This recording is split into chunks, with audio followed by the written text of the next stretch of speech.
అలానే మిసేశ్వరరావు అమెరికా అధ్యక్షుడు ట్రంప్కి భయం పట్టుకుంది. పదవి ఎప్పుడు ఊడిపోతుందో తెలియనటువంటి ఆందోళనలో ఆయన ఉన్నారు. ఆ విషయాన్ని హౌస్ ఆఫ్ రిప్రజెంటేటివ్ తోటి ఆయన పంచుకున్నారు.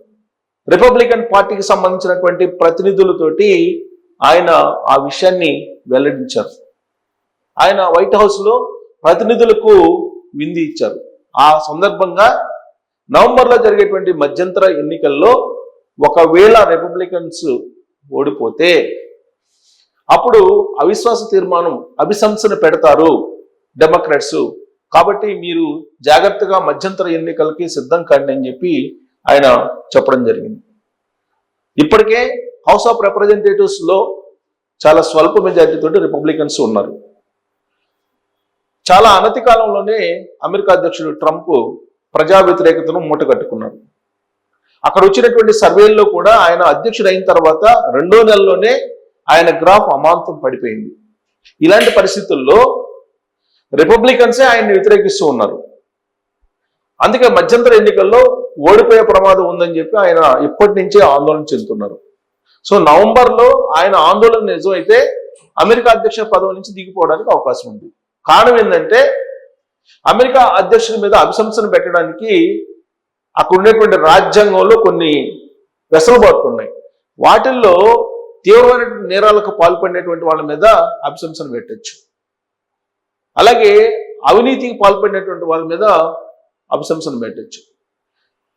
లైంగికమైన పరమైనటువంటి ఆరోపణలను ఎదుర్కొంటున్నటువంటి వాళ్ళ మీద కూడా అభిశంసన పెట్టచ్చు. ఇలా అభిశంసన పెట్టడానికి కొన్ని అంశాలు ఉన్నాయి. అయితే ట్రంప్ మీద అభిశంసన పెట్టడానికి ఉండేటువంటి అవకాశం ఏంటంటే ఆల్రెడీ ఆయన ఫైల్స్ మీద వివాదంలో ఉన్నారు. మైనర్ బాలికలకు సంబంధించిన లైంగిక వేధింపులు అనేటువంటిది ఆయన మీద ఉన్నటువంటి ఆరోపణలు. ఎలన్ మస్క్ అనేక సందర్భాల్లో చెప్పారు ఫైల్స్ ఉన్నాయి, చాలా ఆధారాలు కూడా ఉన్నాయని చెప్పి ఎలన్ మస్క్ అనేక సందర్భాల్లో చెప్పారు. డెమోక్రాట్స్ కూడా చెప్తూ ఉన్నారు. అందుకే ఆయన మీద అనేకమైన ఆరోపణలు ఉన్నాయి, లైంగిక వేధింపులకు సంబంధించిన ఆరోపణలు ఉన్నాయి. కాబట్టి దాని మీద అభిశంసన పెట్టచ్చు. కేవలం ఇదే కాదు, ఆయన ఈ మధ్యకాలంలో తీసుకున్నటువంటి విధానపరమైన నిర్ణయాల మీద కానీ, లేదు ఆయన తీసుకున్నటువంటి కొన్ని ఆర్డర్స్ విషయంలో కానీ, ఎగ్జిక్యూటివ్ ఆర్డర్స్ విషయంలో కానీ అల్లకొల్లమైనటువంటి సందర్భాలు ఉన్నాయి. వాటిని బేస్ చేసుకుని అయినా సరే అభిశంసన పెట్టచ్చు.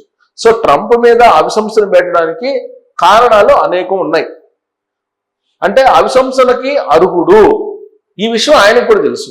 అందుకే ఆయన హౌస్ ఆఫ్ రిప్రజెంటేటివ్స్ తోటి తన ఆందోళనని పంచుకున్నారు. ఇందుకే నవంబర్లో మధ్యంతర ఎన్నికలు జరుగుతాయి. ప్రతిసారి కూడా అమెరికాలో మధ్యంతర ఎన్నికలు జరుగుతూ ఉంటాయి. ఈ మధ్యంతర ఎన్నికల్లో మెజారిటీ గెలుచుకోకపోతే అభిశంసన పెట్టడానికి అవకాశం ఉంది. హౌస్ ఆఫ్ రిప్రజెంటేటివ్స్ లో 435 మంది ఉన్నారు. ఈ 435 మందికి ప్లస్ 100 మంది సెనేటర్స్ అంటే కాంగ్రెస్ లో సెనేటర్స్ ఉన్నారు. ఈ సెనేటర్స్ లో 1/1 మందికి ఎన్నికలు నిర్వహిస్తారు. అంటే హౌస్ ఆఫ్ రిప్రజెంటేటివ్స్ కి అలాగే 33 మంది సెనేట్స్ కి ఎన్నికలు జరగబోతున్నాయి.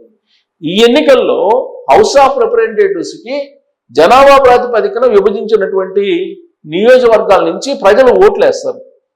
ఈ 435 మందిని ఎంచుకునేటువంటి అవకాశం ఉంది. అలాగే 33 మంది సెనేటర్స్ ఎవరైతే ఉన్నారో వాళ్ళని రాష్ట్రాలలో ఉండేటువంటి ఆయా రాష్ట్రాల్లో ఉండేటువంటి ప్రజలు ఓట్లేసి ఎంచుకుంటారు. ఈ ఎలక్షన్ అమెరికా వ్యాప్తంగా జరుగుతుంది. కాబట్టి అమెరికా ప్రజలు ఇప్పుడు ట్రంప్ పట్ల ఎలా ఉన్నారనేది నవంబర్లో తెలియబోతుంది. నవంబర్లో మధ్యంతర ఎన్నికలు ఉన్నాయి. ఆ మధ్యంతర ఎన్నికల్లో రిపబ్లికన్స్ కనుక వెనకబడితే ఇంకా ట్రంప్ పని అయిపోయినట్టే. దానికోసమే అక్కడ అమెరికా ప్రజలు కూడా ఎదురు చూస్తూ ఉన్నారు. ఎందుకంటే మాగా గ్రేట్ అమెరికా మేక్ అగైన్ అనేటువంటి నినాదంతో ఆయన ఎన్నికల్లో అధ్యక్షుడయ్యారు. 2024 జనవరిలో ఆయన అధ్యక్ష బాధ్యతలు స్వీకరించారు. ఆ రోజు నుంచి అమెరికా ప్రజలను ఇబ్బంది పెట్టడంతో పాటు ప్రపంచంలో ఉన్నటువంటి అనేక దేశాలని కూడా ఇబ్బంది పెడుతున్నారు. రెసిప్రోకల్ ట్యాక్స్ అని చెప్పేసి అల్లకొల్లను సృష్టించారు. దాని కారణంగా అమెరికా ఆర్థిక వ్యవస్థ దెబ్బతింది. దాంతోపాటు కొన్ని విధానపరమైన నిర్ణయాలు, తాజాగా వెనుజులా అధ్యక్షుడిని కిడ్నాప్ చేసి తీసుకెళ్లి ఆయన్ని జైల్లో పెట్టారు. ఇప్పుడు ఆల్రెడీ మిగతా క్యూబా కానీ, కొలంబియా కానీ వీళ్ళు ఎదురు తిరుగుతున్నారు. ఐర్లాండ్ కానీ వీళ్ళందరూ కూడా ఎదురు తిరుగుతున్నారు. ఇప్పుడు గ్రీన్లాండ్ని ఓన్ చేసుకోవాలని ప్రయత్నం చేస్తున్నారు. అంతర్జాతీయంగా అనిశ్చిత పరిస్థితి రావడానికి కారణం ట్రంప్. అన్ని మిత్ర దేశాలతో సహా అన్ని దేశాలని ఆయన వ్యతిరేకం చేస్తున్నారు. ఇవాళ అమెరికాలో నిరుద్యోగం పెరిగిపోతుంది.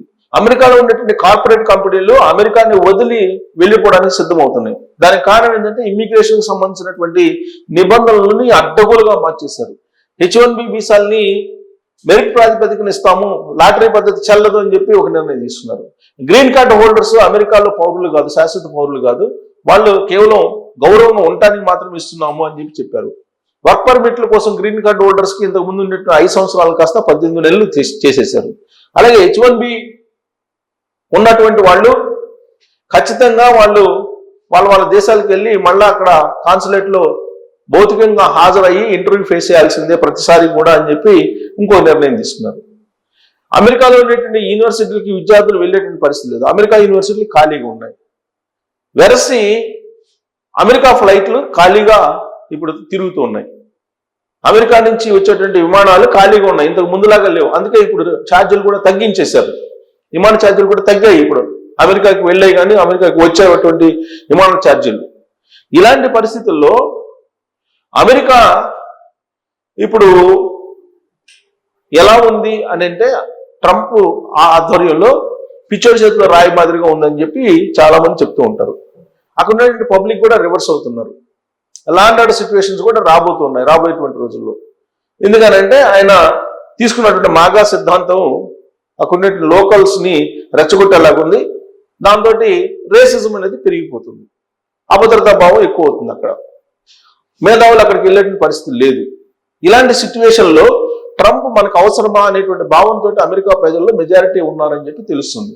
అందుకే మధ్యంతర ఎన్నికల్లో ఆయన పార్టీ ఓడిపోవడం ఖాయం, అంటే మెజారిటీ రాకపోవడం ఖాయం అని చెప్పి తెలుస్తుంది. మెజారిటీ రాకపోతే డెమోక్రాట్స్ ఇమీడియట్ గా అతని మీద అభిశంసన పెట్టి దించేసేదానికి అవకాశం ఉంది. ఎందుకంటే హౌస్ ఆఫ్ రిప్రజెంటేటివ్ దాంట్లో ఈయనకి మెజారిటీ లేదు, స్వల్ప మెజారిటీ మాత్రమే ఉంది. సో సెనేట్ లో కానీ హౌస్ ఆఫ్ రిప్రజెంటేటివ్స్ దాంట్లో కానీ మొత్తం 3/2 మెజారిటీ కనుక సాధించగలిగితే అభిశంసన సందర్భంగా ట్రంప్ దిగిపోవడం ఖాయము అని చెప్పి తెలుస్తుంది. సో కాబట్టి ట్రంప్ని వదిలించుకోవడానికి అమెరికా ప్రజలు మధ్యంతర ఎన్నికల్లో సిద్ధమవుతున్నారా, లేదంటే ట్రంప్ని కొనసాగించడానికి సిద్ధంగా ఉన్నారా అనేది ఆ ఎన్నికల్లో తేలబోతుంది. కానీ సర్వేలు మాత్రం ట్రంప్ను వదిలించుకోవడానికి సిద్ధంగా ఉన్నారు అమెరికా ప్రజలు అని చెప్పి చెప్తూ ఉన్నాయి. మరి అది ఎంతవరకు నిజమనే దాని మీద మీరు కామెంట్ చేసి థ్యాంక్ యూ.